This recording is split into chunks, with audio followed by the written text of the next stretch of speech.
In 1943, when Quezon's term neared its end, Osmeña made a noble choice, waiving his right to presidency so that the ailing Quezon could continue to lead. It was a gesture of humility that defined his statesmanship. When Quezon passed away in 1944, Osmeña took the oath of office and returned to the Philippines beside General Douglas MacArthur in Leyte. Their landing marked the return of hope and rebirth of a nation. As president, he led the country through the hardships of reconstruction, restoring government and democracy with patience and wisdom. He governed not with flair, but with faith in the Filipino spirit. Integrity, humility, and patriotism. These are the legacy of Sergio Osmeña. His service ended in 1961, yet his example endures. He was a statesman whose quiet strength taught the Filipino nation what true leadership means.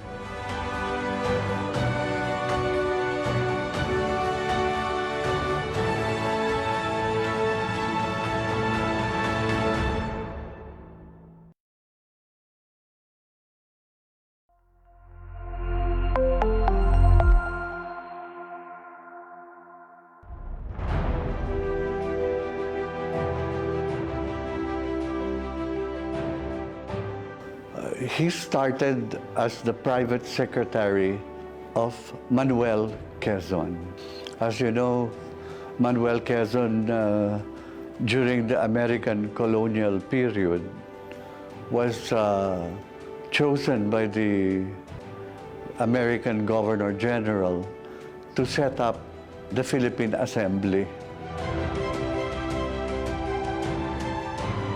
Together with Don Sergio Osmeña, the two leaders formed the assembly, which was the Senate and Congress.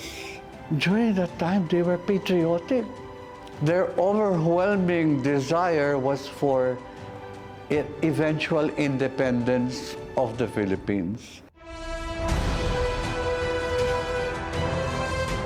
So Manuel Quezon, together with his assistant, Elpidio Quirino, and other important government leaders, would go for missions to the U.S.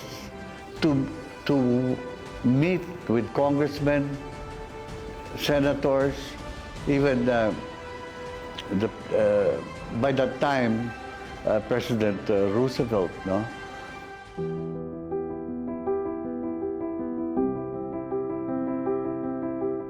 And Vice President Quirino also took his oath of office as Vice President of the newly independent Republic of the Philippines.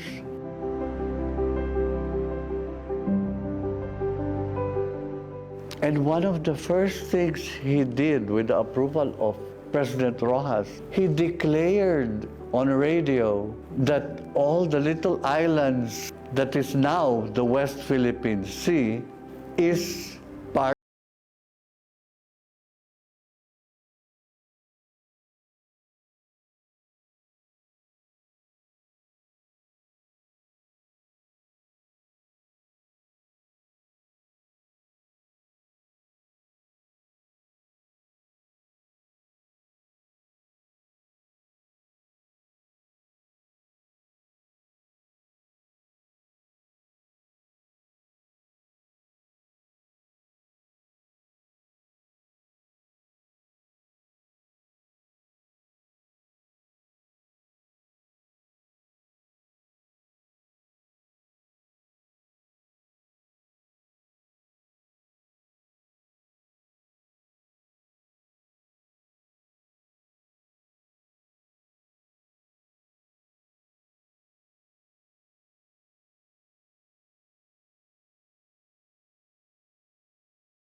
Fernando Hofiliña Lopez holds a unique distinction in Philippine history. He is the only person to have been elected vice president 2 times. His 2 non-consecutive terms were a testament to his enduring political influence and longevity. Born into one of the richest and most influential families in Iloilo, Lopez's political life began after the war as mayor of Iloilo City, before winning a seat in the Senate.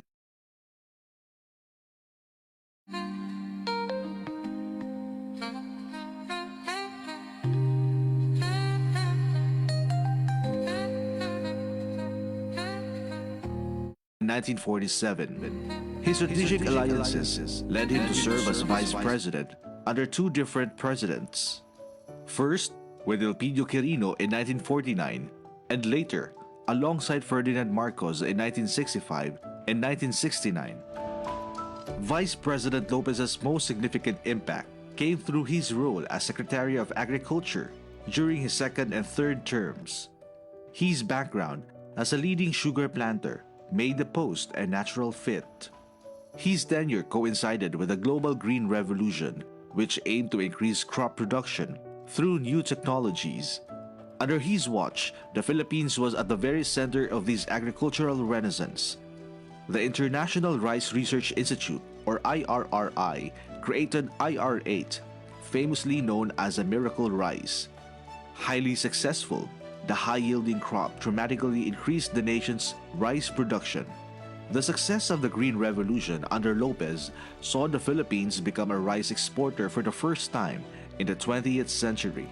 His legacy is defined by this decisive action in modernizing agriculture, which helped feed a growing nation and provided an enduring foundation for the country's economic life.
Yes, I believe that Matsu and In a country where many believe Power belonged only to the wealthy elite. One man's story became a testament to unwavering conviction. From humble beginnings in the quiet town of Lubao, Pampanga, Diosdado Macapagal rose from poverty through perseverance, intellect, and faith in public service. A scholar, driven by determination, he topped the 1936 bar exams, earning degrees in law and economics, while staying true to his mission to uplift the lives of the poor. As Vice President, Macapagal turned his platform into a bridge for the people, traveling across the nation to meet farmers, workers, and students. Though excluded from the cabinet, he used every opportunity to listen, to understand, and to advocate for those left behind. His legacy as Vice President lives in his vision for an equal and just society where education, land reform, and opportunity reach every Filipino home. Diosdado Macapagal embodied the belief that true leadership begins with service and humility.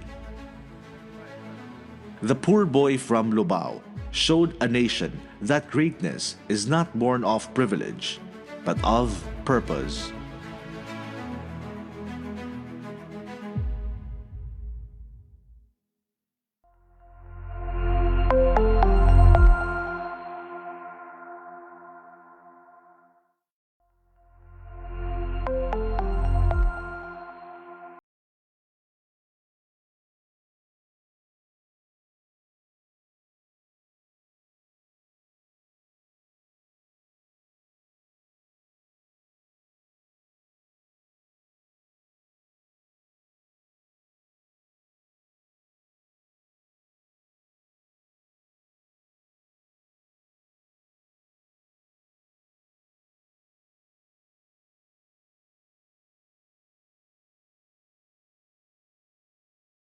Examinations.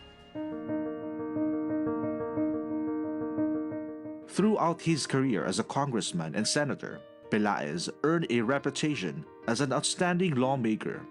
Even before becoming vice president, he was unanimously chosen as most outstanding senator by two major organizations. This commitment to principle would define his vice presidency, where he simultaneously served as Secretary of Foreign Affairs.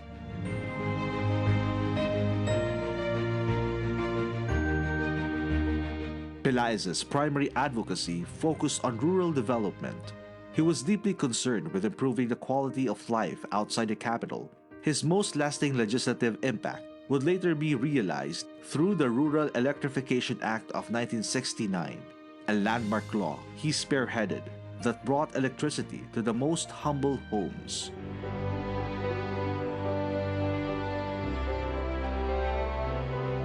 His impact extended to the coconut industry, a vital economic sector for his home region.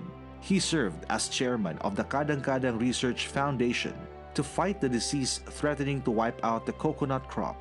His work ensured the livelihood of countless Filipino coconut farmers. Vice President Emmanuel Pelaez is a model of honesty and dedication.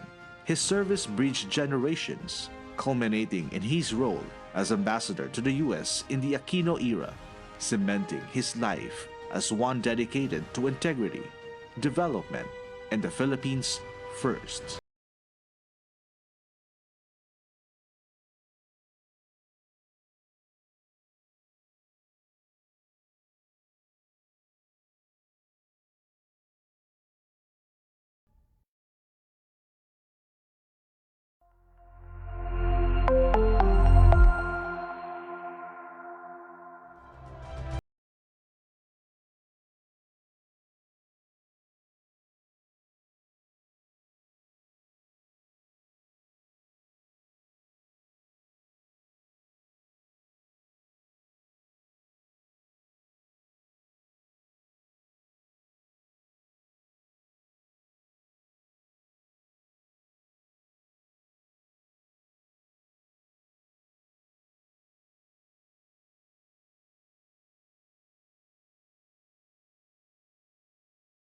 In a public servant.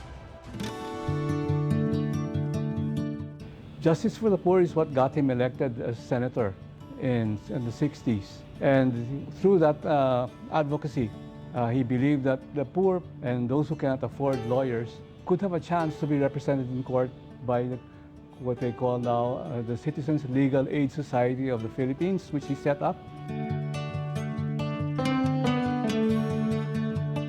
When he decided to step aside as a presidential candidate and give way to President Aquino, I think that impact is unequaled in the history of Philippine politics. My father always said that you were a public servant.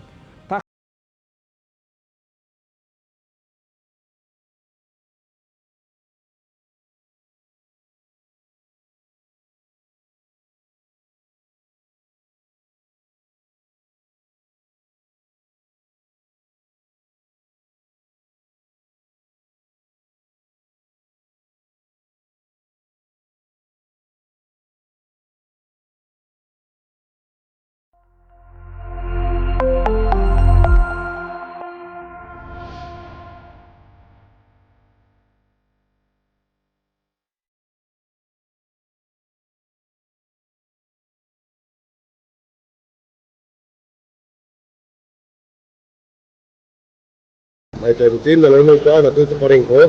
Ng buwang katapatan. During the time of then Vice President Estrada, I think he was one of the first vice presidents to have been given an important role. He was appointed as the Presidential Anti-Crime Commission chairman by then President Fidel Ramos.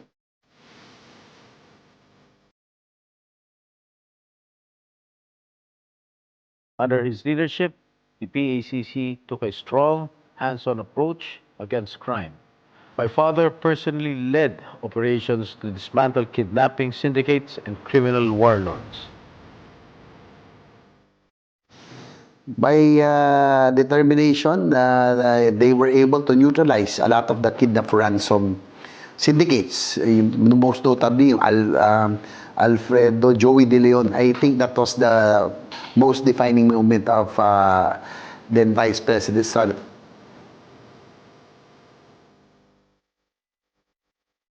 Era para sa mahirap wasn't a campaign slogan.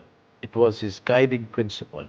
He continued visiting poor communities, helping those affected by disasters, and standing up for the marginalized.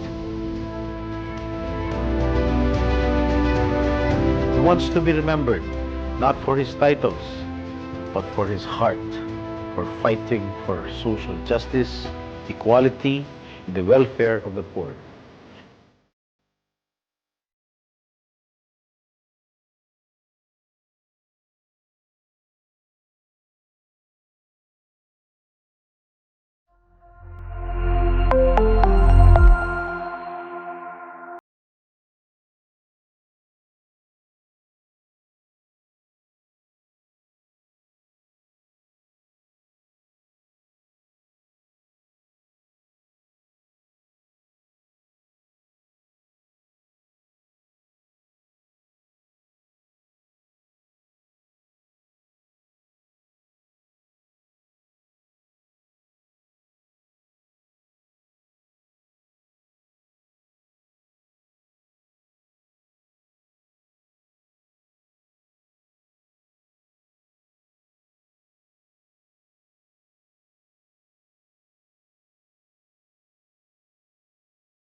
Governance, and grassroots partnership. A trained economist and educator, Arroyo championed education and livelihood as tools for nation building. She believed that lasting change begins with opportunity and that every Filipino deserves the chance to thrive. Gloria Macapagal Arroyo's years as vice president defined a legacy of leadership through service anchored on compassion, empowerment, and hope for every Filipino family.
The youth, to educate them as much as possible and give books and the buildings the youth, for schools. He has been aware, as he said, he does not like to see the country getting poorer.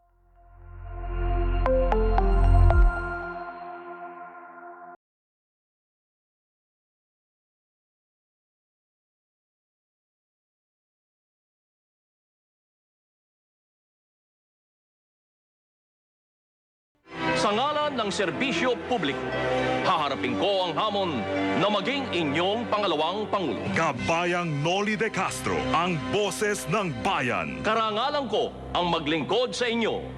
Bayan, maraming salamat. Magandang gabi. Bayan. From a prominent figure in broadcasting, Manuel Noli de Castro Jr. transitioned to public service, carrying with him a powerful connection to the Filipino people. His immense popularity affirmed his role as a public's trusted voice. Elected Vice President in 2004, he entered office with a clear mission to fundamentally transform the office of the Vice President. This strategic reorganization aimed to elevate the OVP from a largely ceremonial position into a functional and integrated part of the executive branch.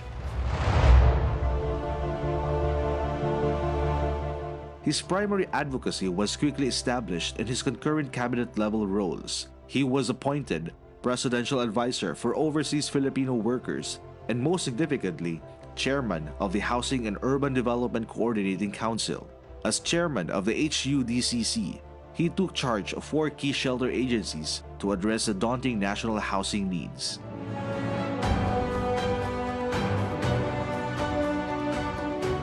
De Castro was also named the nation's Price Czar, successfully leading a campaign to stabilize prices of basic goods. His enduring legacy rests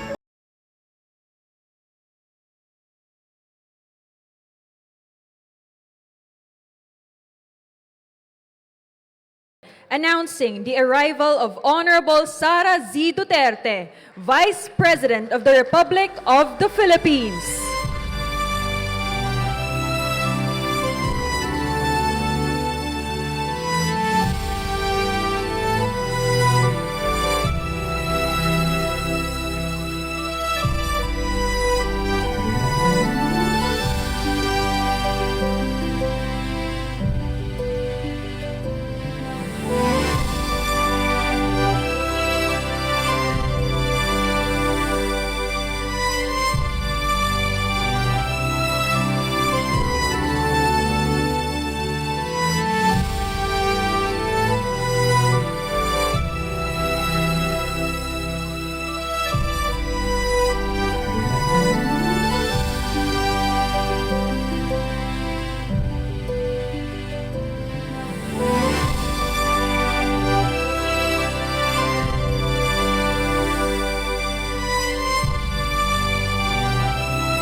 standing for the singing of the Philippine National Anthem, followed by the invocation.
اللهم احفظنا بحفظك الذي لا يرام وإليك نفوض أمرنا وإيماننا أهلنا وأموالنا وأعراضنا وجميع ما أنعمتنا به علينا اللهم إنا نعوذ برضاك وبرحمتك من كل سوء وشرور واحفظنا من فتنة الدنيا وعذاب الآخرة اللهم إنك أنت مطلع علينا وحدك ولا قادر علينا إلا أنت واملأ قلوبنا بحبك حبا شديدا ولا من رحمتك محرومين يا أرحم الراحمين وصل اللهم على سيدنا محمد وعلى آله وصحبه وسلم.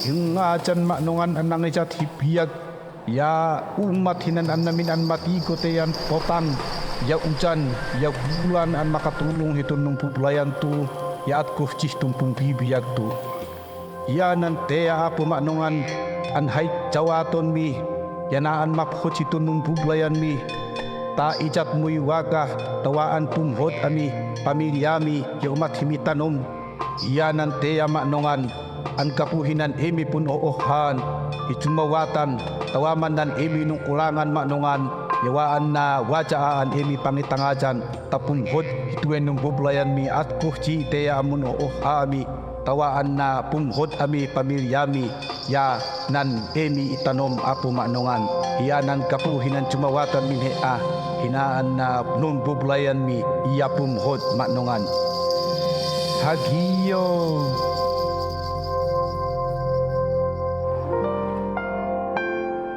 In the name of the Father, and of the Son, and of the Holy Spirit. Amen. O aming Diyos, kami ay nagpapakumbabang lumalapit sa iyo at nagkakatipon na nagpupuri sa iyong pangalan. Gabayan mo kami upang maunawaan ng aming puso't isip ang iyong kalooban at maging ganap ito sa aming mga buhay. Loobin mo, O Diyos, na kami ay magkakaisa sa iyong pag-ibig, maging tapat sa katotohanan, at ito ay maghari sa aming lahat upang magbunga ng mga bagay na kalugod-lugod sa iyong paningin at kalooban. Inihiling namin ito sa kapurihan mo, aming Diyos. Amen. Sa ngalan ng Ama, at ng Anak, at ng Espiritu Santo. Amen.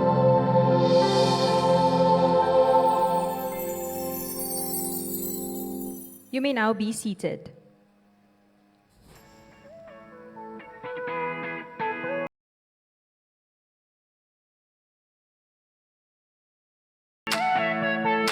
Ladies and gentlemen, It is an honor and a pleasure to welcome you in celebration of the Office of the Vice President 90th Anniversary with the theme OVP at 90, Duty, Continuity, Legacy. We honor nearly a century of unwavering dedication to public service. Today, we pay tribute to the past and present Vice Presidents of the Philippines and recognize the invaluable contributions of the entire OVP family, men and women who have tirelessly worked to uphold the highest standards of service and integrity. This milestone is not just a celebration of years, but of legacy, achievements, and continued commitment. A reminder of how the office of the Vice President has taught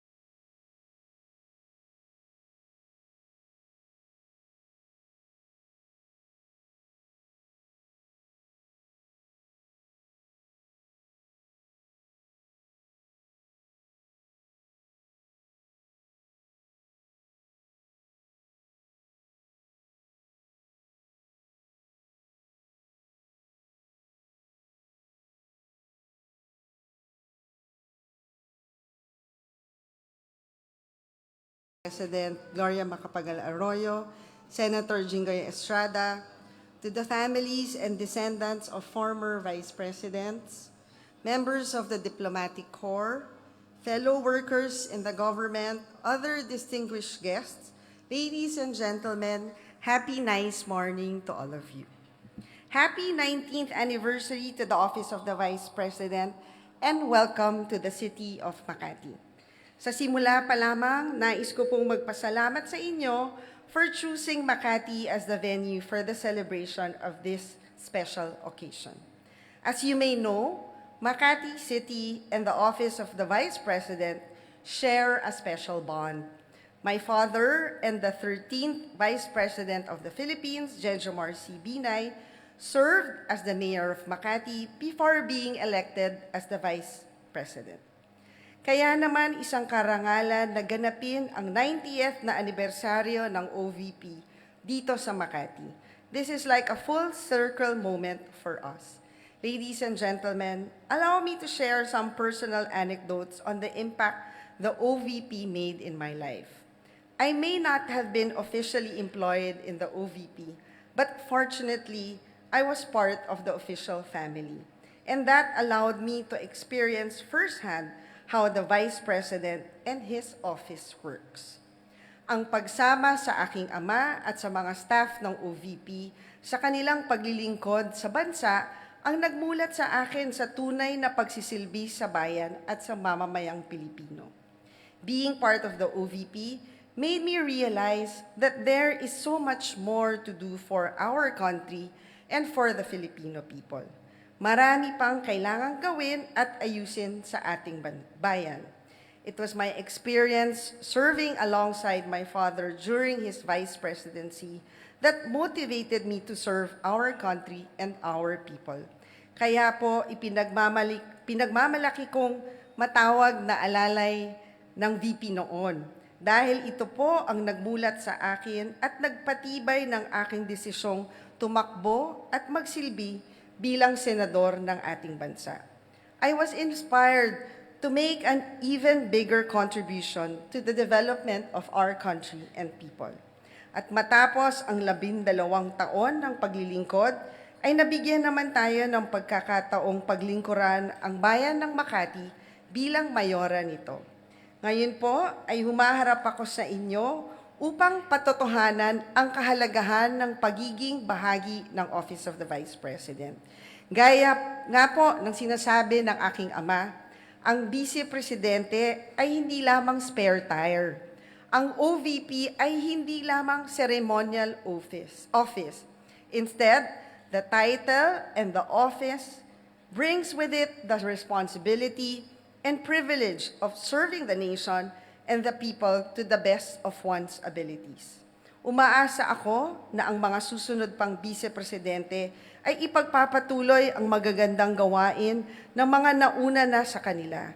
I hope that every vice president will leave a lasting legacy that will bring honor and distinction to the office of the vice president for the years to come. Again, happy 90th anniversary to all at mabuhay ang office of the vice president. Thank you.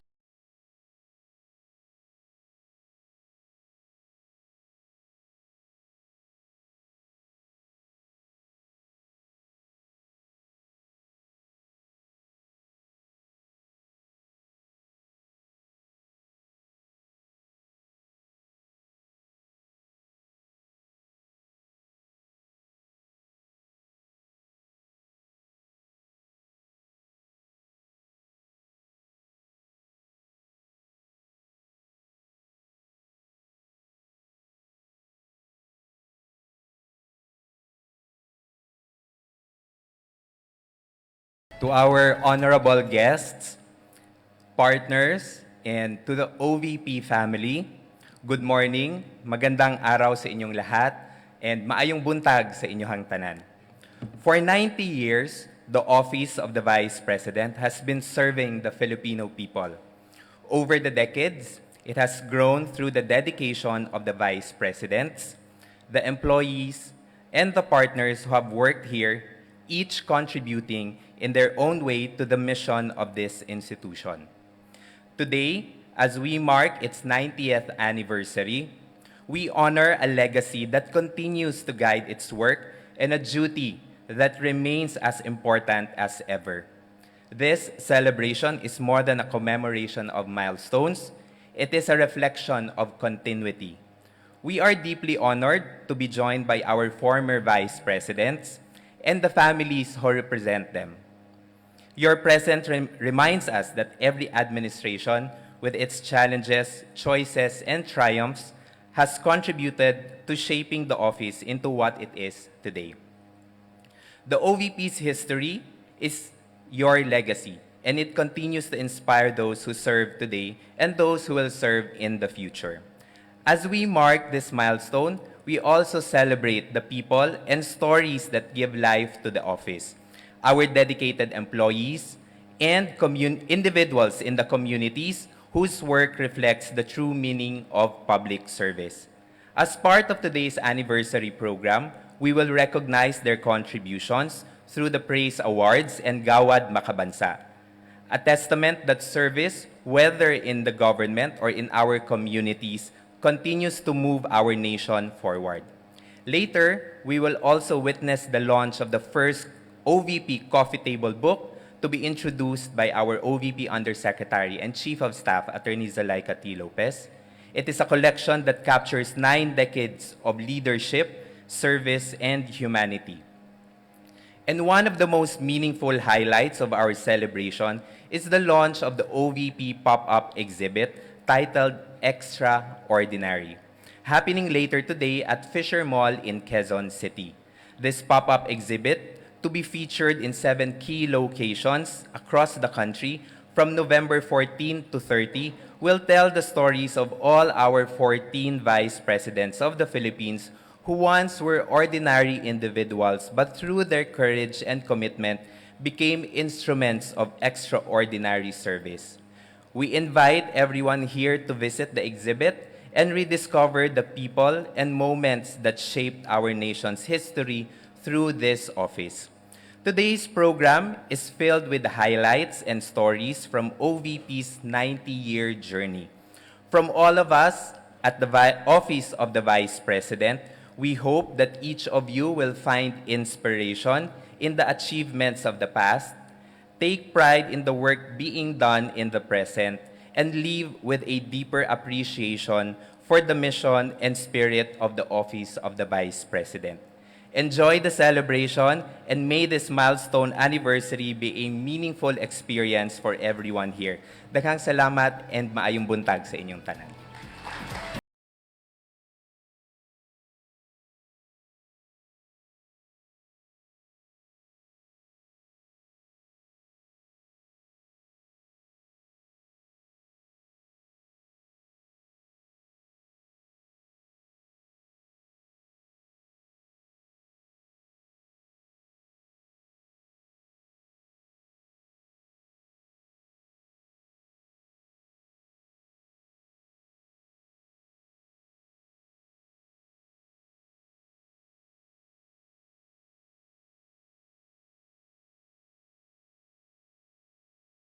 The praise established by the Civil Service Commission is our way of recognizing the individuals whose dedication, loyalty, and pursuit of excellence embody the true spirit of public service.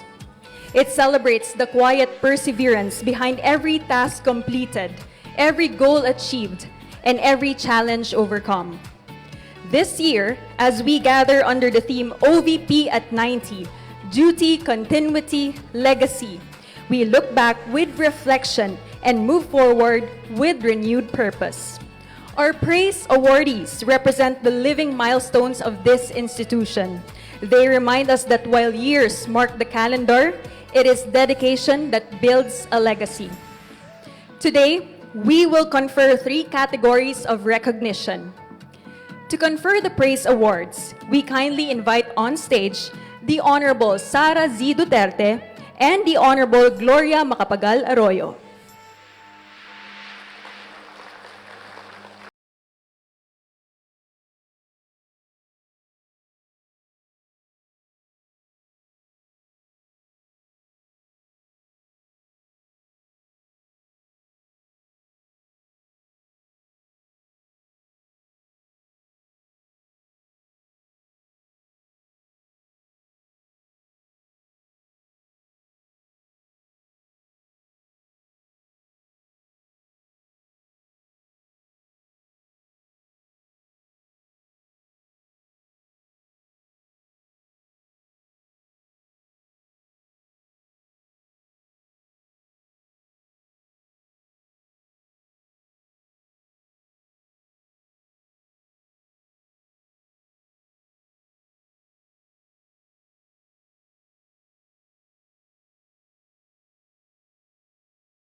Sa bawat pagtatapos, mayroong simula.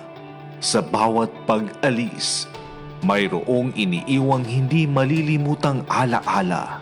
Ang kanilang serbisyo sa tanggapan ng pangalawang Pangulo ay hindi lamang mga taon sa talaan.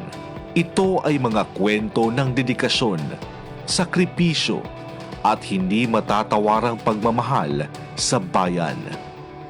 Mula sa mga hamon na nalampasan hanggang sa mga tagumpay na ipinagmalaki, ang kanilang hindi malilimutang kontribusyon ay mananatiling nakaukit sa alaala at puso ng bawat isa sa OVP. Malaking nagawa ko sa OVP, yung trust and confidence ng bawat pagsilbihan ko. Kasi hindi naman ako tatagal yun kung wala silang trust sa akin. Lugar na mga napupunta ko na hindi ko mararating yun kung hindi dahil sa OVP. Kasi nga, na-assign nga ako sa mga naghahatid ng tulong sa iba-ibang lugar, iba-ibang bayan. May nilindol, naghatid kami ng generator, may mga nasunugan, may binaha. Kahit masakit yung dito ko, dahil wala ng driver, ubos na. Nagmaneho talaga ako para makaserbisyo sa OVP. Sa kanilang pagretiro, isang mahalagang mensahe ang nagsilbing gabay ng kanilang ilang dekadang serbisyo sa bayan. Tunay ngang mananatiling tanglaw ang kanilang mga iniwang aral para sa susunod na henerasyon ng lingkod bayan. You got to pray na lang. Kasi nga, simula nung trabaho ko dito hanggang sa miss na miss ko pa rin yung mga kasama ko dito. Nakakasama mo sila outside sa trabaho, kung ano mga okasyon. Sarap magsarap pag-banding. Hanggang ngayon, hindi siguro mawala yung OVP sa buhay ko. Dahil sa totoo lang, yung OVP ang nagbago sa buhay ko. Not alone, I'm here with you.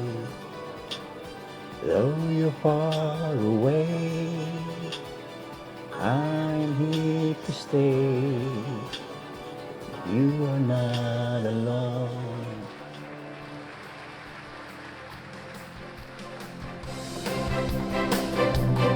To continue with our last service awardees, may we invite once again Honorable Sara Z. Duterte, Honorable Gloria Macapagal Arroyo, and former President Joseph Ejercito Estrada here in front.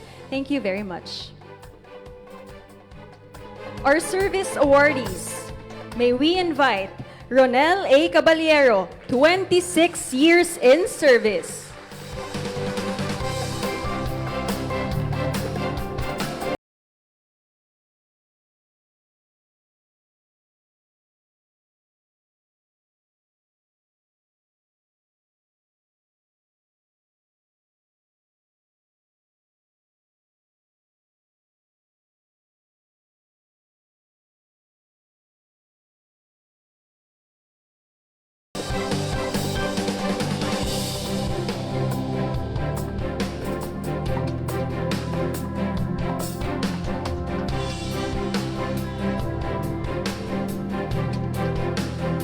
Congratulations. And now, Bobby J. Alegre, 37 years in service.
Filipinos whose remarkable efforts have left a lasting impact in their communities.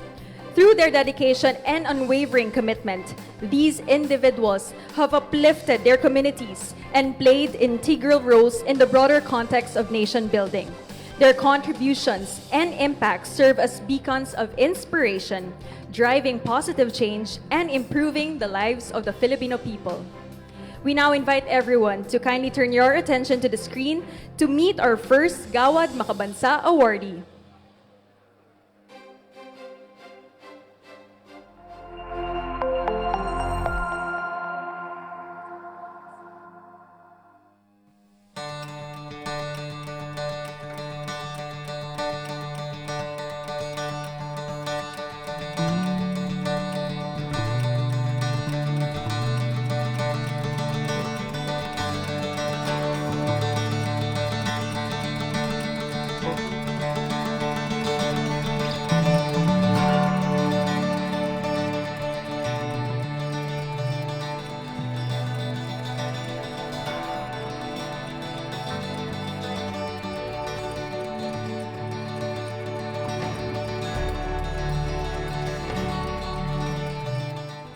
There are still some indigent patients that are not really cannot access to some laboratories, diagnostics, as well as medications.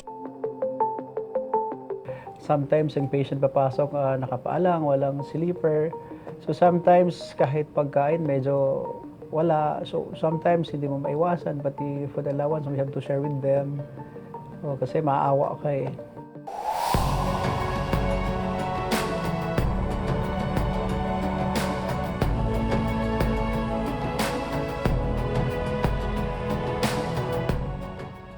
Why in Tawi-Tawi, it's very close to our heart. For some patients, really cannot access to health services. Actually, it's a childhood dream actually to be a physician someday, and it was a promise to share to community what my specialty and to serve the community.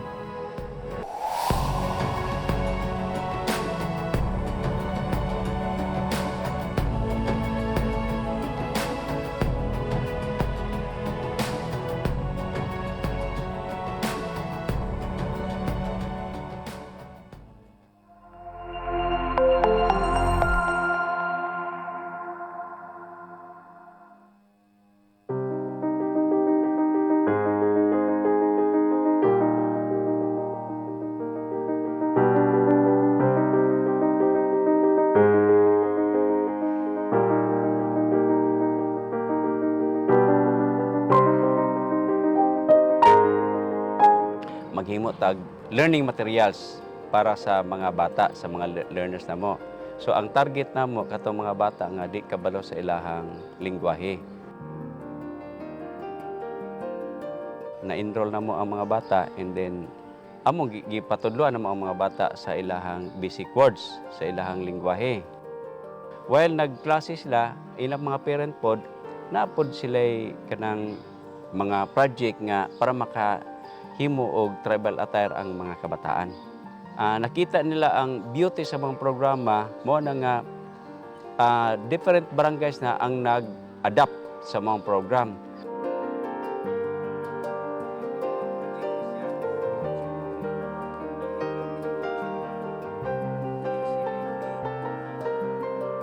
Ang amo ang literacy program, doon ay direksyon from crafting of words up to dito sa scholarship sa bata, ginahimo na mo.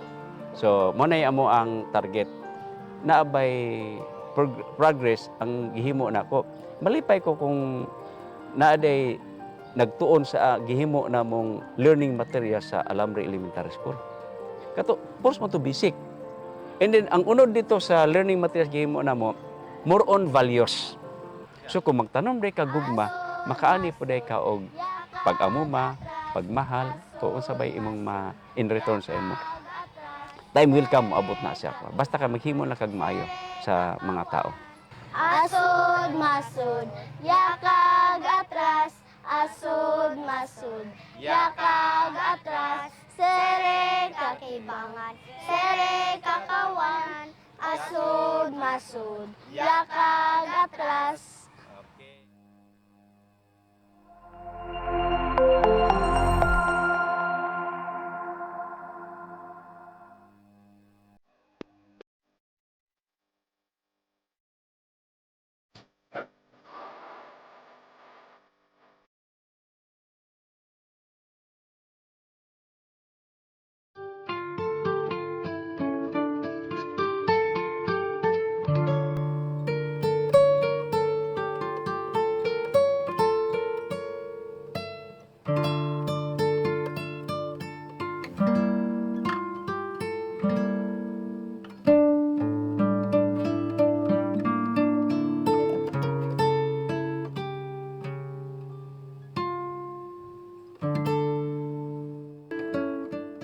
Pagkaragasa daw po ng tubig is parang halos sa mukha niya daw po umano yung humampas yung alon. And napailalim po siya sa tubig. And nahirapan po silang hilahin agad siya dahil lumubog na and parang napalupot pa daw po yung tali niya.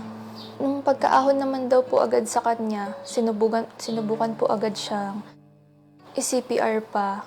Hanggang sa dinala po siya sa ospital ng San Jose. And dineclare na po na dead on arrival around 2 p.m. ng hapon. Sila po yung yung totoong real life daily heroes. Si Daddy po yung tipo na tao na hindi po nanghihingi ng kapalit sa mga ginagawa niya. And yun po yung sa tingin kong pinaka tumatak sa akin. Kahit po yung mismong buhay niya na ibinigay niya, pagsasabihin siya ni Mami about sa kalusugan niya, binabanggit niya po minsan na, "Huwag ka mag-alala, hindi naman ako sa sakit mamamatay."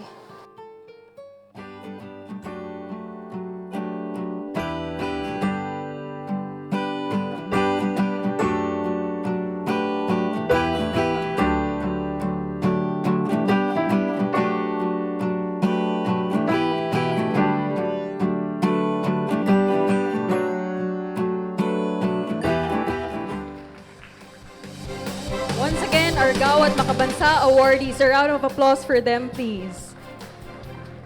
To confer the Gawad Makabansa ng tanggapan ng pangalawang Pangulo, we again invite Honorable Sara Z. Duterte, Honorable Gloria Macapagal Arroyo, and former President Joseph Ejercito Estrada.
of our 90th anniversary, we now move on to a truly special segment of today's program.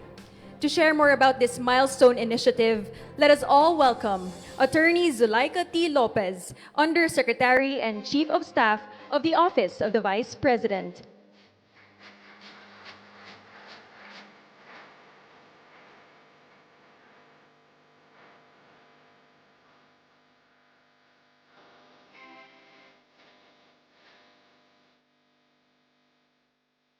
Madam Vice President, distinguished guests, my colleagues at the Office of the Vice President, ladies and gentlemen, good morning. It is with deep pride and honor that we present to you the OVP 90th Anniversary Coffee Table Book, First in Line, Vice Presidents of the Philippines. This commemorative volume is more than just a celebration. It is a reflection of 9 decades of service, leadership, and the enduring commitment of the Office of the Vice President to the Filipino people.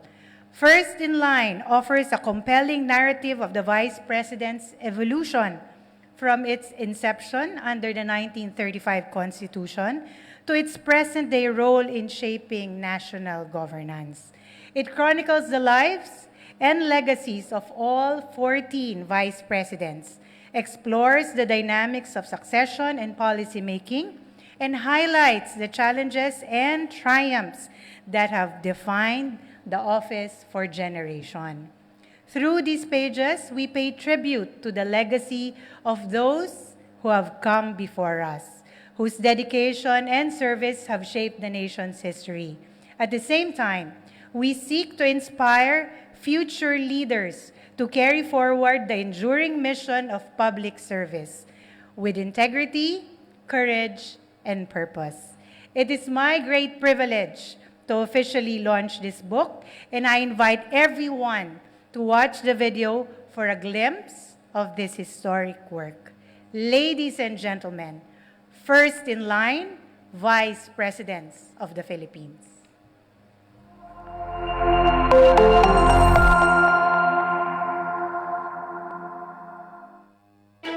Most of what we read about the Philippines focuses on the presidency. We know the leaders who made a mark on the world stage. But for the first time, a book breaks away from the pattern. We shift the focus to the second highest office in the land, the Vice Presidency.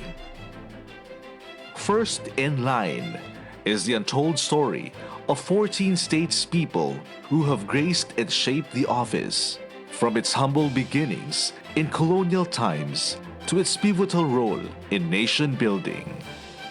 Through personal stories, visions, and leadership styles, First in Line reveals how these men and women faced challenges, influenced national development, and made a difference in Filipino communities. The book also honors the dedicated public servants behind the Vice Presidency, those who worked tirelessly to bring disaster relief, social programs, education, and environmental initiatives to Filipinos across the nation.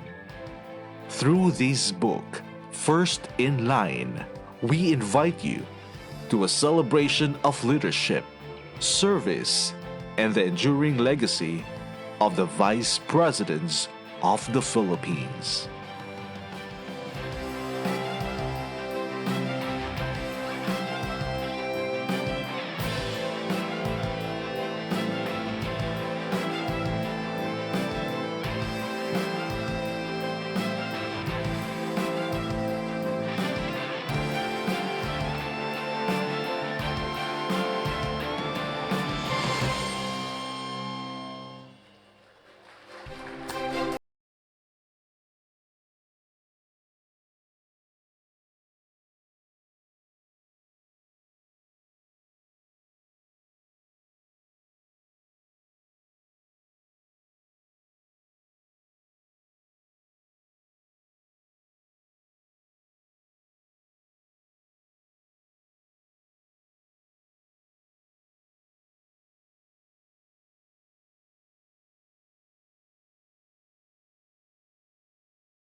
Thank you very much.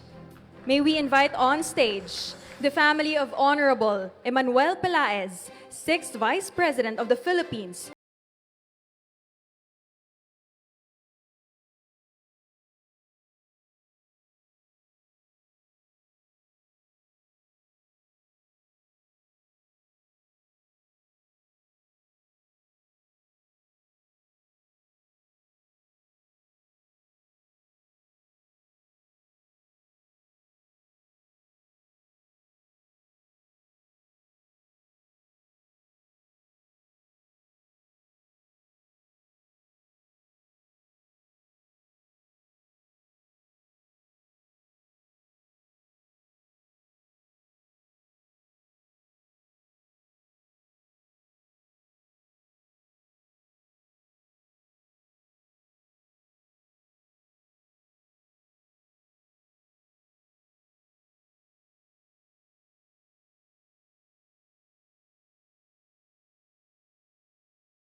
To Her Excellency Vice President Sara Z. Duterte, distinguished guests, friends, ladies and gentlemen, magandang umaga po sa inyong lahat.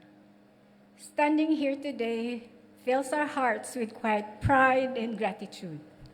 It is a tender moment for our family to see our fellow Boholano, the late Vice President and President Carlos P. Garcia, remembered not just in name, but in spirit.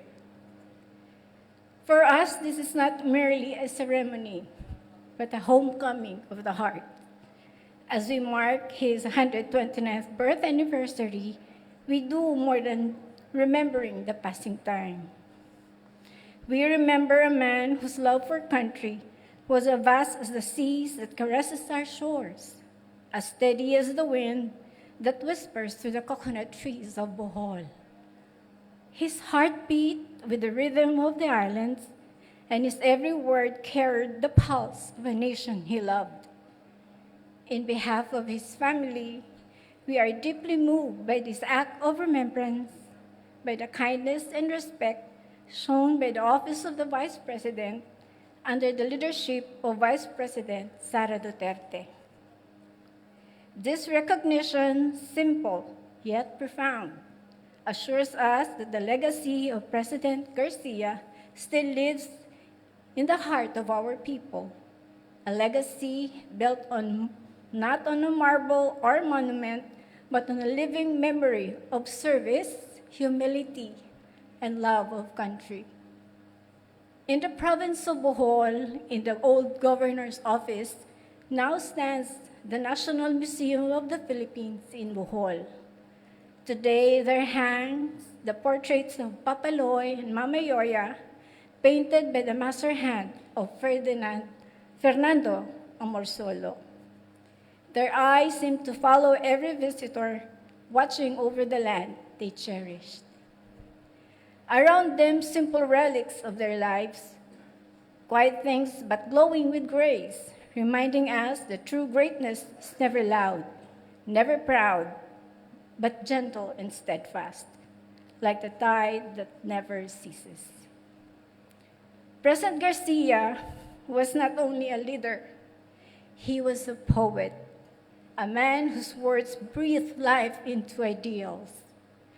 Through his balakhs, like the Ang Babaeng Pilipinhon, he sang of virtue of pride of a nation unbowed. He gave us Filipino first policy, not as a slogan, but as a vow, a promise that Filipino heart will always come first in the history of our land. So the years have drifted by, his light remains.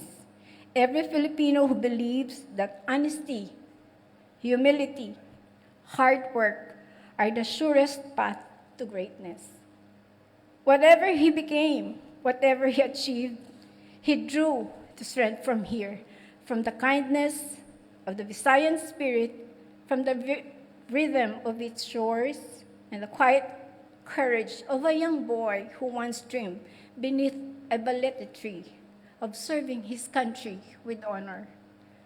On behalf of the late President Carlos P. Garcia's family, Attorney Fernando Campos, Carla Campos, Jose Campos, Zui Bustos, Dr. Norman S. Bustos, Raul Bustos, and myself and my family, we thank you from the depths of our heart.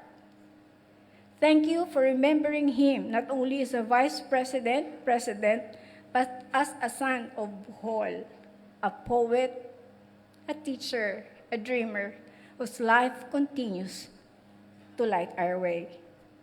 May his example remind us always that true greatness begins in humility, and that the love of country is the most beautiful poem.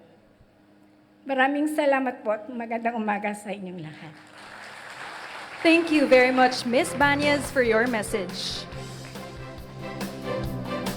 We now continue with another special message, a recorded greeting from our Honorable Jejomar Binay, 13th Vice President of the Philippines. My congratulations to the Office of the Vice President on its celebration of its 90th anniversary. I'm proud and honored to have been part of this office's colorful history. It was a privilege to have called this office my own when I served as the 13th Vice President of our nation. Nagpapasalamat din po ako sa lahat ng kawani ng OVP na sinamahan ako sa paglilingkod sa bayan. Madalas hindi napapansin ang mga ginagawa natin sa ating tanggapan.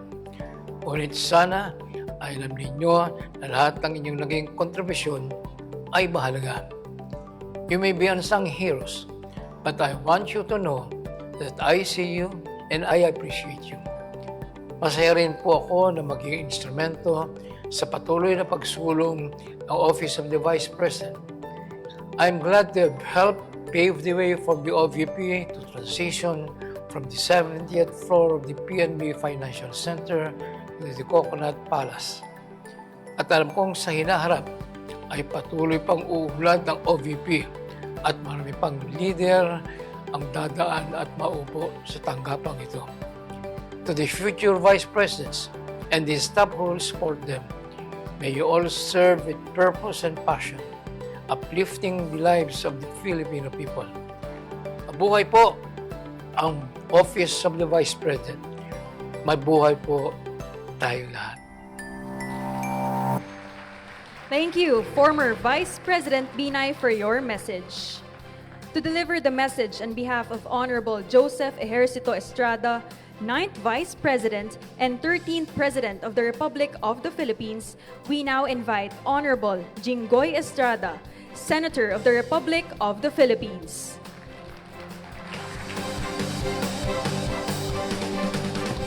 Thank you so much, Vice President Sara Duterte, former Vice President and former President Gloria Macapagal-Arroyo, former Vice President and former President Joseph Estrada, Mayor, former Senator, buti wala ka na sa Senado, Mayor Nancy Binay, Yusek Zulaika Lopez, Asek Lemuel Ortonio, members of the Diplomatic Corps, awardees and employees, and to all the relatives of our former Vice Presidents, good afternoon, good morning. It is with heartfelt pride and great honor. This is the speech, of course, of my father. Dahil never naman ako naging Vice President at hindi na siguro magiging Vice President. It is with heartfelt pride and great honor that I join you today in celebrating the 90th anniversary of the Office of the Vice President of the Republic of the Philippines. As someone who once had the privilege of serving in this revered office, I stand before you with deep respect for the legacy it has built over the past 9 decades.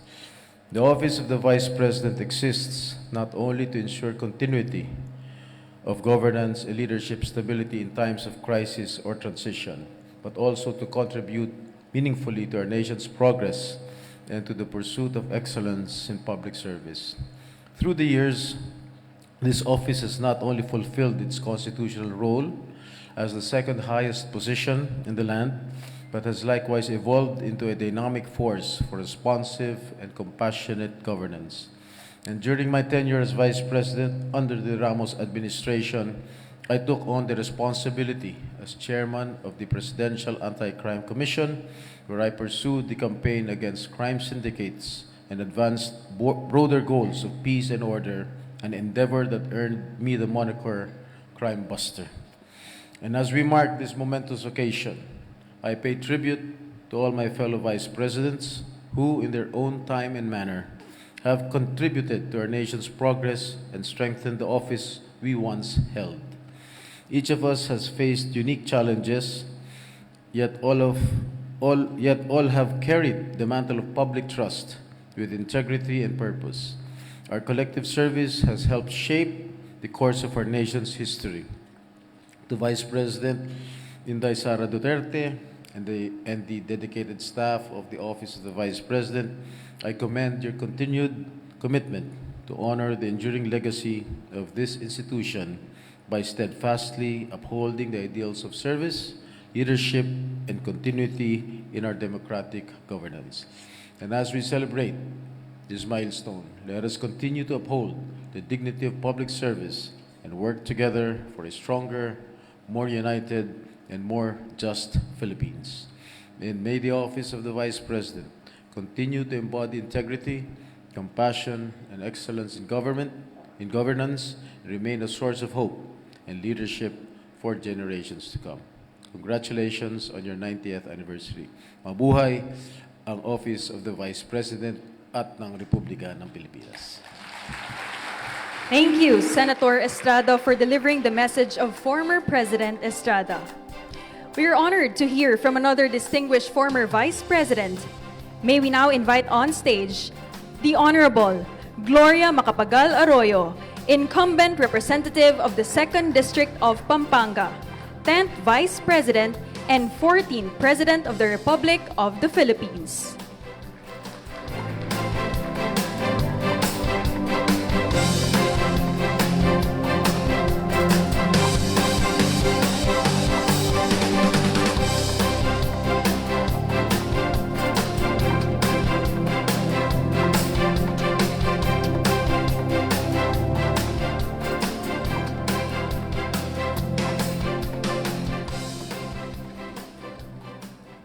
Her Excellency, Vice President Sara Duterte, fellow former President and former Vice President Joseph Estrada, the families of the former Vice Presidents, members of the Diplomatic Corps, dedicated staff and personnel of the OVP, to all of us, happy 90th anniversary of the office of the Vice President.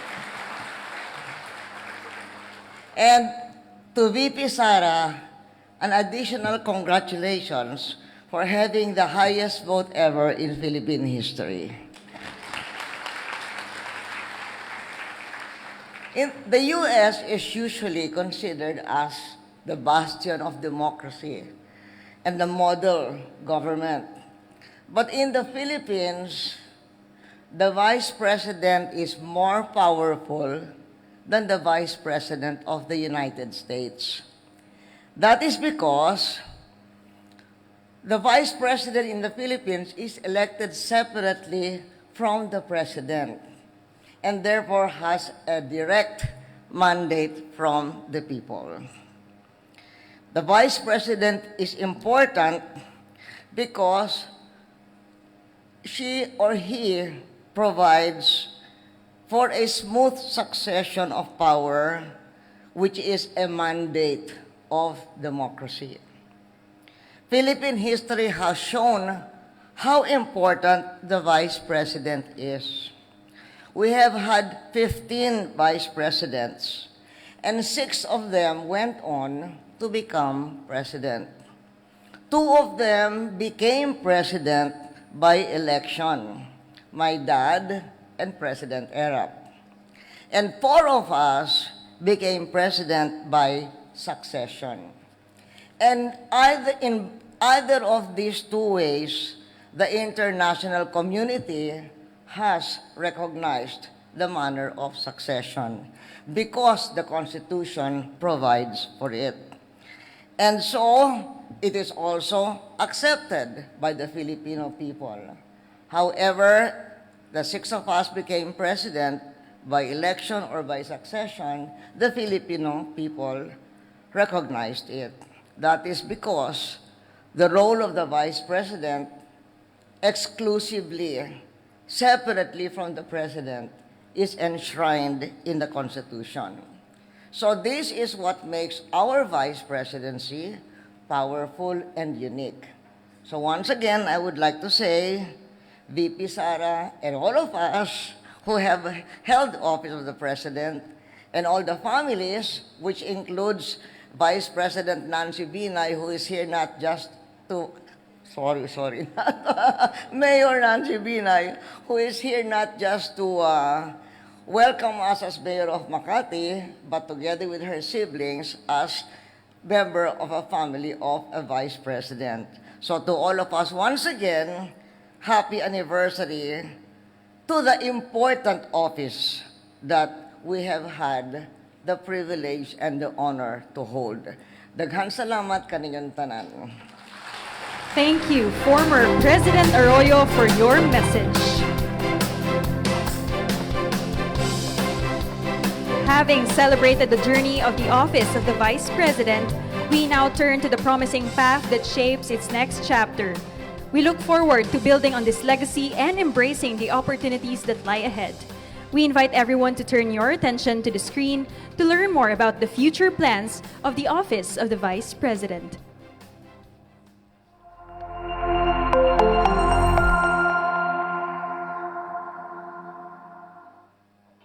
For 90 years, the office of the Vice President has served the Filipino people, responding to needs and standing ready in moments of national importance. Throughout its history, the OVP has operated from various locations, adapting to each new setting while continuing its work. When Vice President Sara Z. Duterte assumed office in 2022, she recognized a critical opportunity to strengthen the office's continuity and identity. These led to a commitment to permanence, preservation, and legacy. The OVP Permanent Office. Every 6 years, repeated relocations have disrupted programs and institutional memory. To address this, a technical working group, through a special order, was created for the establishment of a permanent office which will provide a stable and enduring home for governance and service. Site visits were also conducted at the Coconut Palace, BCDA properties near the new Senate building, the Navy site in Bonifacio Global City, and the privatization and management properties in Pasay, Star City, and Mailong in Makati City to identify the most suitable location for the proposed OVP complex. It is not just a building, but a foundation for continuity and service for generations to come. For 90 years, the legacies of our vice presidents have been scattered across different archives. With a vision of bringing these together, a technical working group, through a special order, was created for the establishment of the Vice President's Museum and entered into partnerships with the National Museum of the Philippines, National Commission for Culture and the Arts, and the National Historical Commission of the Philippines through a Memorandum of Agreement. The OVP Charter. The OVP carries great responsibility, yet its structure has often changed with each administration. Recognizing this, Vice President Sara Duterte supports the House Bill number 4215, an act providing for the charter of the OVP, spearheaded by former President and now Congresswoman Gloria Macapagal Arroyo. This ensures programs continue seamlessly, outlining a structure that supports efficient leadership and allows future vice presidents to build on the work of their predecessors. A permanent office that stands firm, a museum that preserves memory, a charter that strengthens and endures. This is the enduring vision of the office of the Vice President.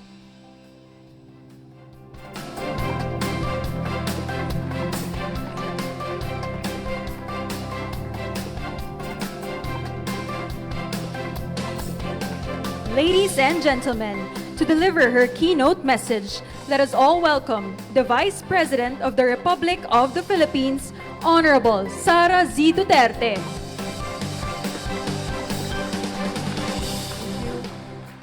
Thank you. Please take your seats. To our very important foreign guests, our former President Joseph Ejercito Estrada, our former President Gloria Macapagal Arroyo, to the families of the former Vice Presidents, ladies and gentlemen, mga kababayan, Assalamualaikum warahmatullahi wabarakatuh. Madayaw, umayong adlaw kaninyong tanan. Good day to everyone. To our esteemed former Vice Presidents of the Philippines and to their surviving families, maraming salamat sa paglaan ng inyong oras, sa pagbigay halaga sa tanggapan ng pangalawang Pangulo. We recognize that the institution we serve today was built by your sacrifice, your wisdom, and your personal dedication to the Filipino people. Your contributions were vital in producing the OVP 90th Anniversary Coffee Table Book, which beautifully captures your respective chapters of service. We are proud to dedicate the nationwide pop-up exhibits to you. These exhibits, now running in major cities, are our way of ensuring that every Filipino appreciates the depth of each Vice President's legacy. It is with that spirit of dedicated service that we turn to the present. Before I proceed, my heart and my prayers go out to all our countrymen recently affected by the spate of national calamities that have swept our nation. The devastation caused by the earthquake, the strong winds, and flooding from the successive typhoons, and the continuous threat posed by volcanic activity. We mourn with those who have lost loved ones and pray for strength and recovery for all those whose homes and livelihoods were affected. It is in these moments of profound crisis that the government must be strongest. Our commitment to providing immediate assistance is evident in the relentless work of our disaster response teams, who move right after every typhoon, earthquake, and other emergencies. These courageous individuals deserve our recognition. To the dedicated men and women of the Office of the Vice President, from our central and satellite offices, our frontliners, to our program managers and staff, maraming salamat po sa inyong tapat na serbisyo.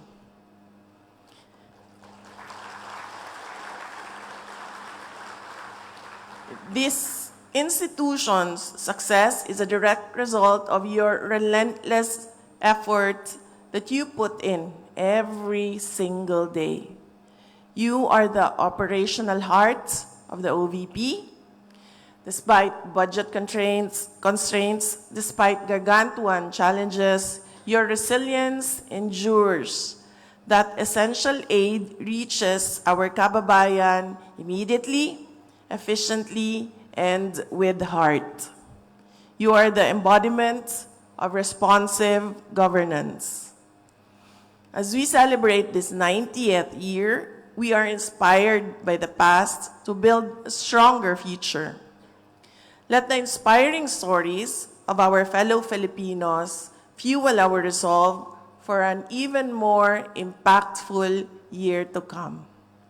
Your commitment fuels the historic efforts to ensure stability for this office, including the realization of the OVP Museum, the OVP Permanent Office, and the OVP Charter. These goals are dedicated to all of you, ensuring that the excellence you demonstrate now will be supported and sustained by future public servants. I am profoundly honored to lead this office alongside all of you. Let us carry forward the torch of bayanihan and excellence that has defined the Vice Presidency for 9 decades. Ipagpatuloy natin ang tapat na paglilingkod ng ating inang bayan. Let me acknowledge the project of the Office of the Vice President, the You Can Be VP project. This is a project for students. We meet in our school pagbabago bag distribution. And when we see a fire in them, when we see that potential in them in leadership, we invite them to join us in the Office of the Vice President, where they work as a Vice President alongside me. Let me acknowledge our little Vice Presidents. Please stand up.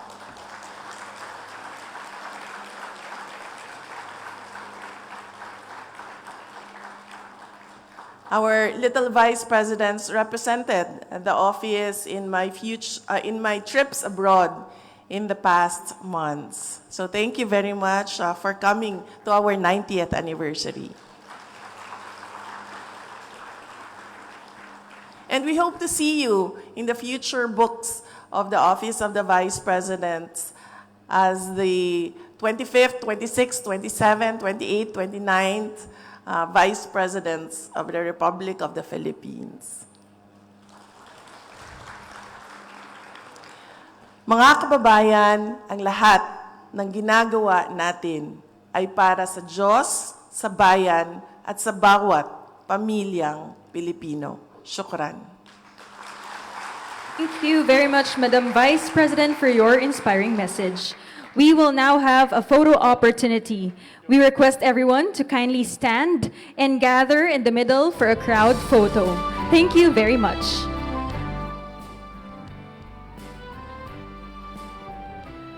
Once again, may we request everyone to kindly come in the middle of the hall so that we can get the best photo for this remarkable event. Thank you very much.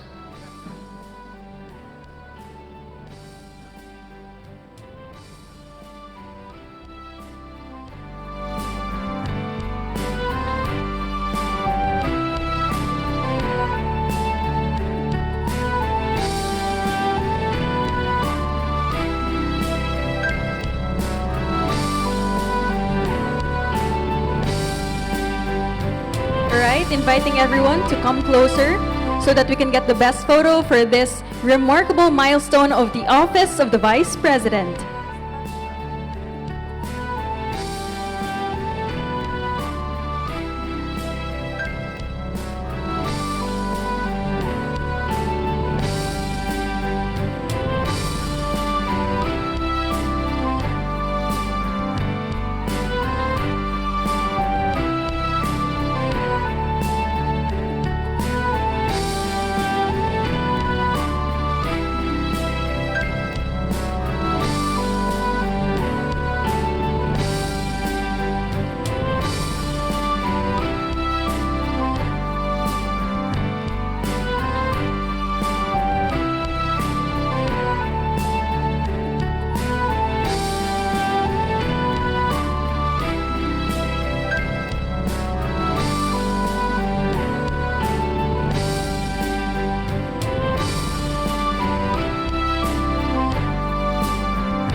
The OVP will be launching its Christmas music video, and we'd love for you to be a part of it. In a moment, I'll give a cue. Just follow me, and then I invite everyone to join me in saying Merry Christmas all together in my cue. All right? Are you ready?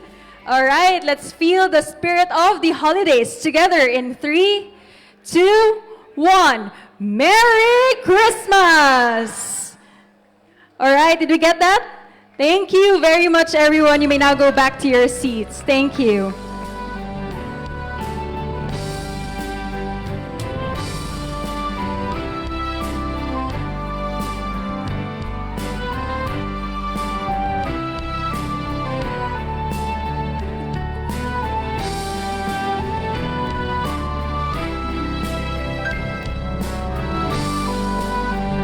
Now may we invite the Vice President and the former Vice Presidents in front for a photo opportunity.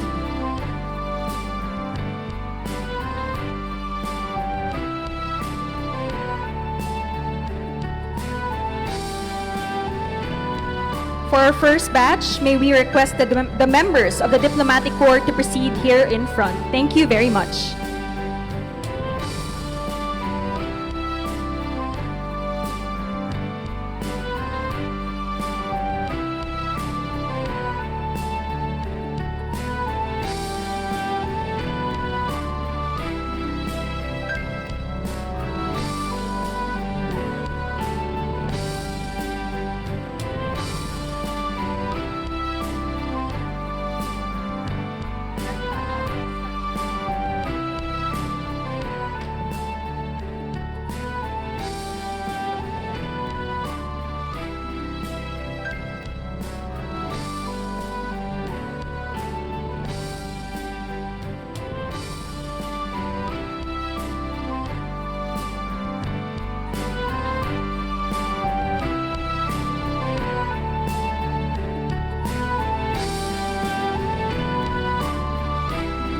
Thank you very much.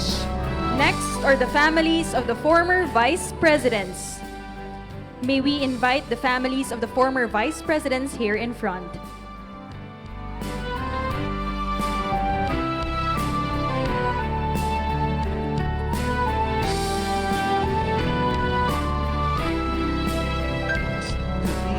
For executive action focused on the immediate welfare of the Filipino people.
Siya yung naging head ng HUD-CC.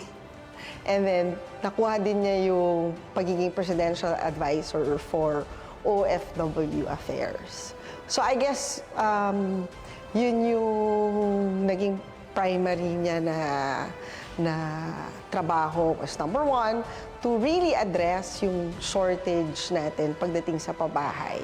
And number two, yung maalagaan ng ating mga kababayan na nasa ibang bansa at doon sila nakikipagsa.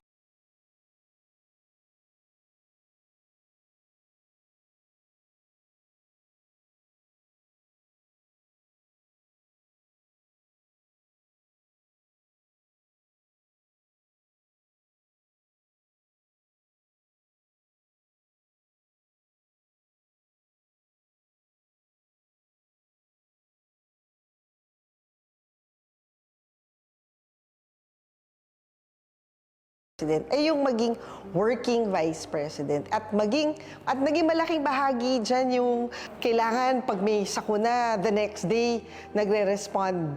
Kung hindi kaya the same day but the next day, nandun na yung mga tao ng OVP at nagbibigay ng relief goods. And during his term kasi, yung tumama doon yung Yolanda and I remember I was with my father.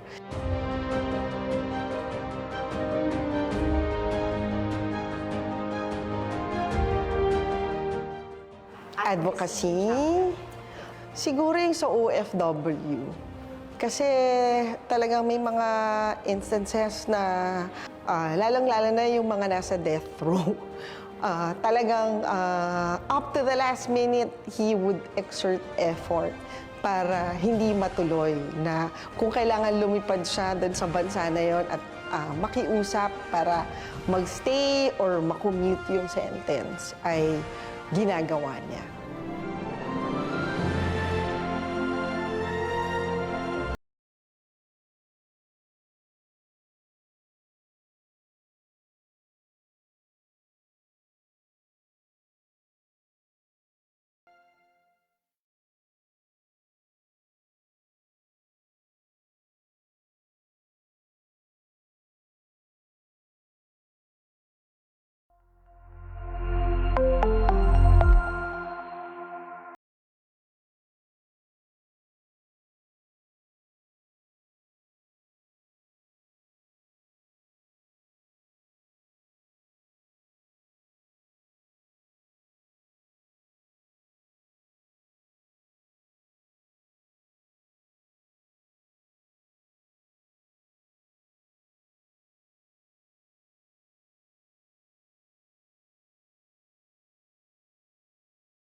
Born and raised in Naga City, she lived by the values of simplicity, hard work, and compassion. Noon pong nakamit ko na ang matagal kong minimithi, ipinangako ko po sa aking sarili na gagamitin ko sa tama ang ipinagkaloob sa akin. Nagtrabaho muna po ako sa Public Attorney's Office. Doon po ay dumipensa ako ng ating mga kababayan na nasasakdal. Ngunit walang perang pambayad sa abogado. During the pandemic, her office launched shuttle services, PPE drives, and vaccine hubs.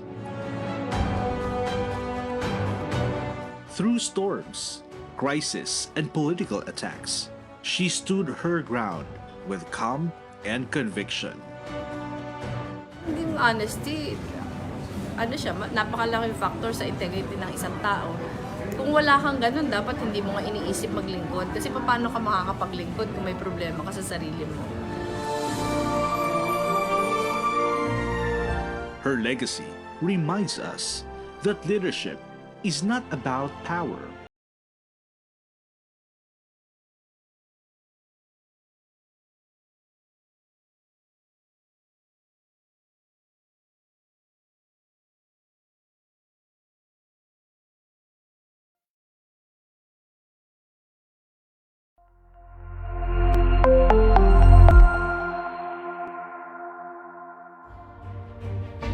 I, Sara Zimmerman Duterte. Her Excellency Sara Z. Duterte, elected on May 9, 2022, secured a mandate of historic proportions. A lawyer by profession, her background instilled an exacting, results-oriented methodology.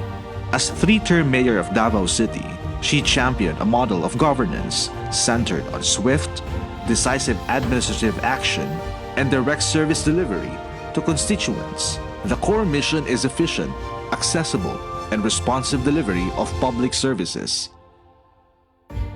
The OVP has operationalized this with a whole-of-nation approach. Under her leadership, the Office of the Vice President has established a robust mechanism for immediate and long-term aid, a social safety net serving the citizens with medical and burial aid, mobility relief under Libreng Sakay program, and the empowerment of livelihood groups and individual entrepreneurs. Just recently, the OVP achieved its environmental goal by planting over 1 million trees nationwide. The Vice President has actively championed the country's diplomatic and ceremonial functions. As a former Department of Education Secretary and President of the Southeast Asian Ministers of Education Organization, she leveraged her platform to advance education and regional cooperation across Southeast Asia. Her legacy is one of proactive dedication to public service, ensuring the OVP provides a solid, stable, and functionally defined foundation for future generations.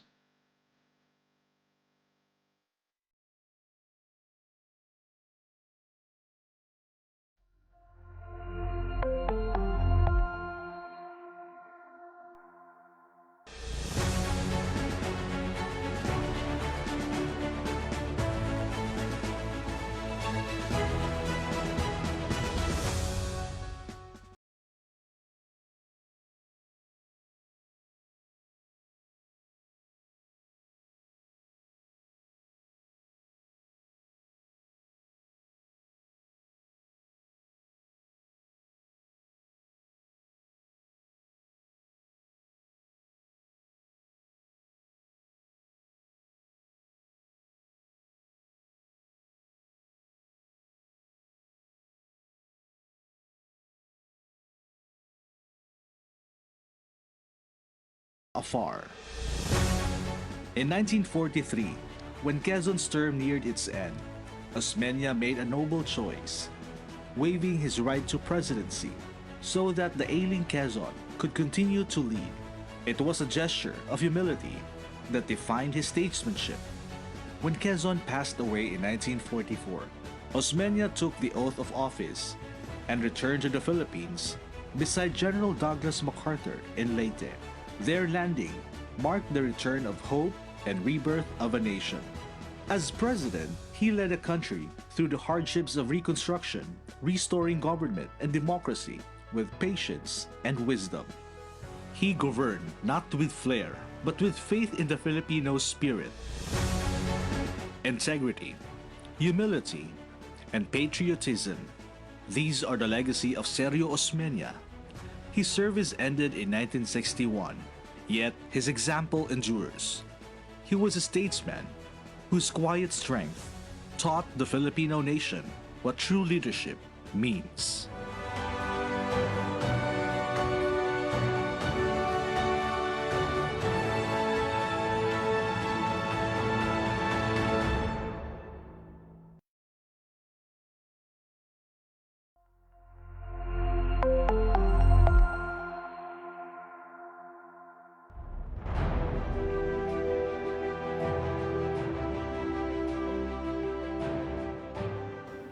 He started as the private secretary of Manuel Quezon. As you know, Manuel Quezon, during the American colonial period, was chosen by the American Governor General to set up the Philippine Assembly.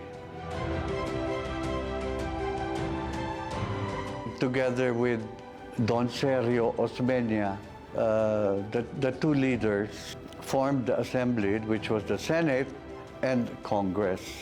During that time, they were patriotic. Their overwhelming desire was for eventual independence of the Philippines. So Manuel Quezon, together with his assistant, Elpidio Quirino, and other important government leaders, would go for missions to the U.S. to meet with congressmen, senators, even by that time, President Roosevelt, no?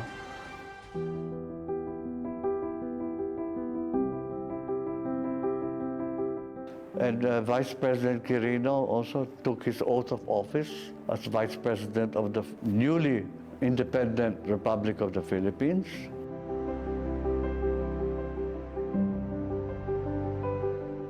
And one of the first things he did with the approval of President Rojas, he declared on radio that all the little islands that is now the West Philippine Sea is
Fernando Jofiliña Lopez holds a unique distinction in Philippine history. He is the only person to have been elected vice president 2 times.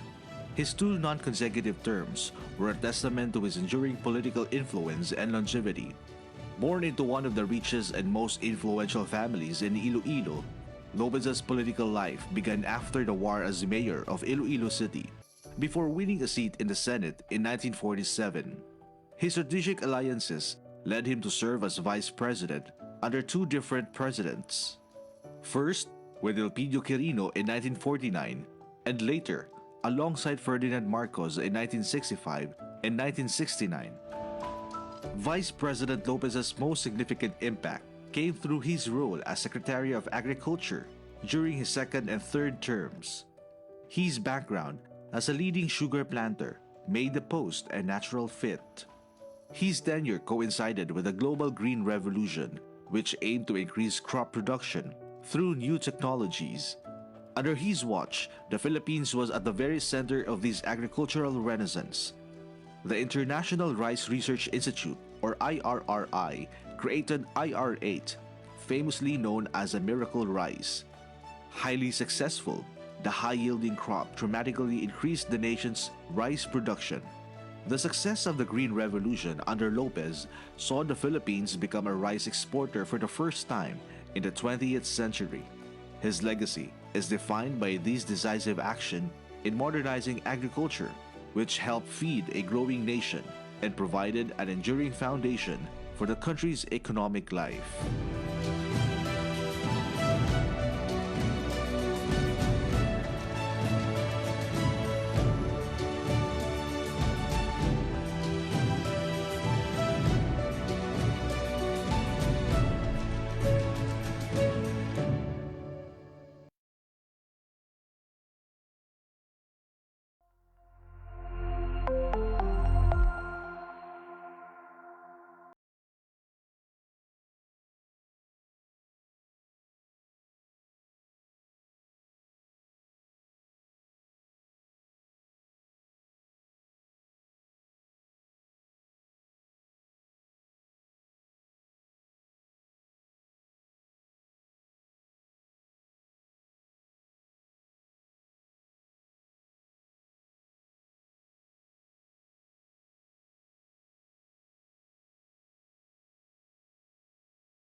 Yes, I believe that Matsu and In a country where many believe power belonged only to the wealthy elite, one man's story became a testament to unwavering conviction.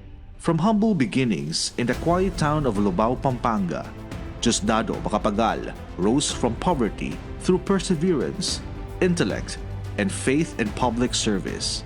A scholar, driven by determination, he topped the 1936 bar exams, earning degrees in law and economics, while staying true to his mission to uplift the lives of the poor. As Vice President, Macapagal turned his platform into a bridge for the people, traveling across the nation to meet farmers, workers, and students. Though excluded from the cabinet, he used every opportunity to listen, to understand, and to advocate for those left behind. His legacy as Vice President lives in his vision for an equal and just society where education, land reform, and opportunity reach every Filipino home. Diosdado Macapagal embodied the belief that true leadership begins with service and humility. The poor boy from Lubao showed a nation that greatness is not born of privilege, but of purpose.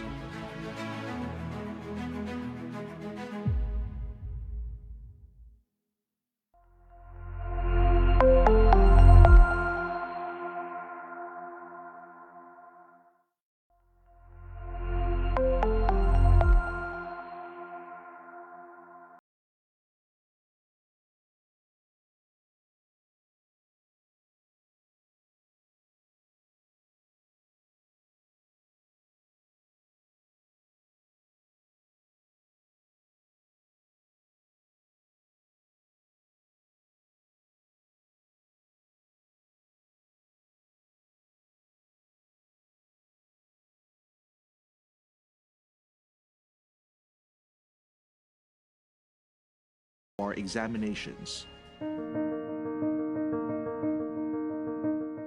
Throughout his career as a congressman and senator, Pelaez earned a reputation as an outstanding lawmaker. Even before becoming vice president, he was unanimously chosen as most outstanding senator by two major organizations.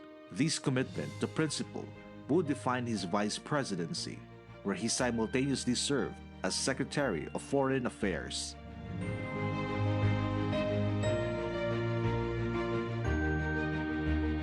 Pelaez's primary advocacy focused on rural development. He was deeply concerned with improving the quality of life outside the capital.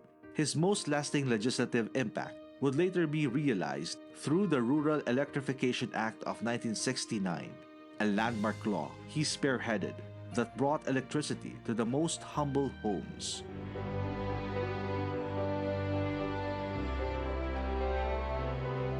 His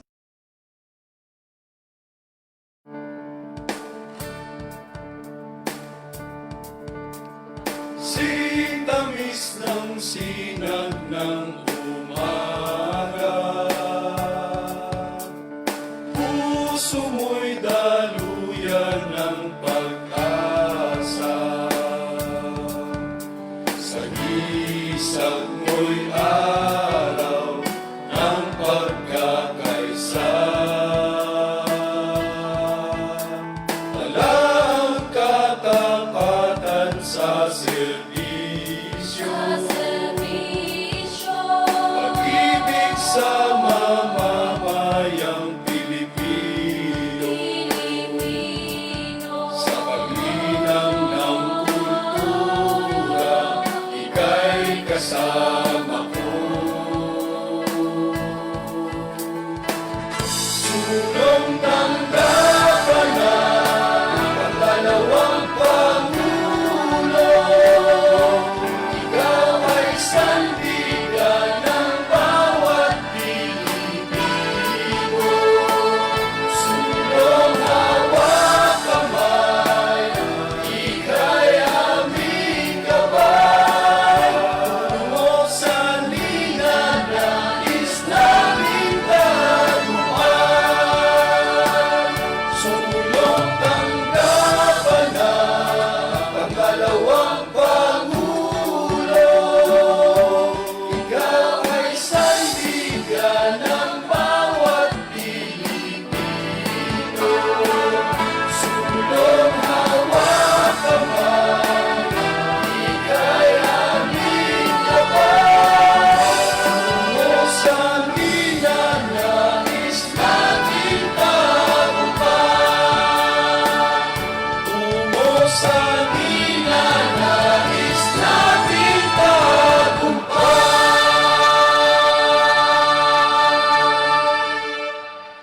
That concludes the formal part of our program. We now invite all our guests to join us for lunch. Thank you very much. For an orderly queue at the buffet.